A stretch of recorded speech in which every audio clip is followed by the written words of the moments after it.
Hey guys, it's Jeff at Accent RV. I wanted to remind you today about roof maintenance. We got a bunch of roofs here behind me, and so I'm going to show you a few things to look for.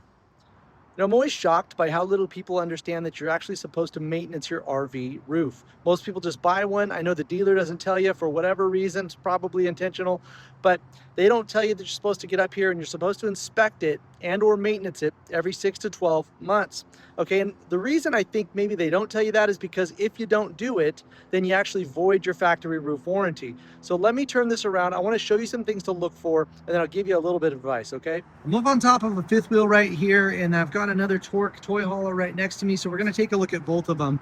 But let's walk up to the front here. I want to show you some things to look for when you get up on your roof to see what's going on up there. But if you look at this front seam, you can see the lap sealant has begun to get dried out. You can see that it's cracking, it's brittle, it's got some holes in it.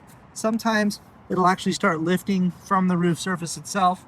But as you go along this front seam here, you can see that this is not sealing anything. This is not keeping any water out of anything. This definitely needs to be removed and replaced. Now, a lot of times, mobile guys will want to come out here and they would probably just put some more stuff over the top of this, which is definitely not always a good solution. So we like to just remove this completely and put all new sealant.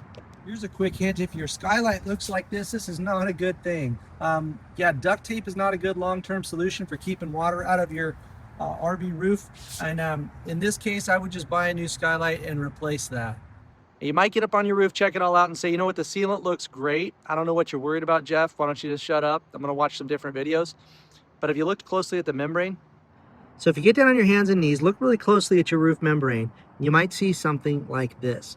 What's happening here is that this TPO membrane is at the end of its lifespan, and it started to actually crack. And so what's going to happen here is no matter how good your sealant is, the water's just going to saturate straight through the membrane, soak the decking, and cause a whole bunch of damage to your RV. In this case, it's time to replace the roof membrane.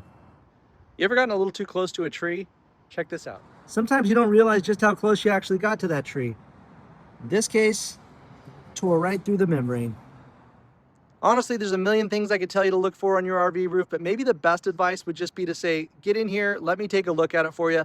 I'll get up on the roof for you and inspect it, make sure that you don't have any kind of lap sealant that needs touch up. Maybe you need a full roof service, or God forbid something worse happened and we catch it before it causes you a bunch of damage. If you live locally here, I know the rain's coming in on Thursday, but we are also heading into wintertime in the wet season. So good time to get your roof inspected. We can maintenance it, make sure it's watertight for winter. Give us a call, 714-332-2030.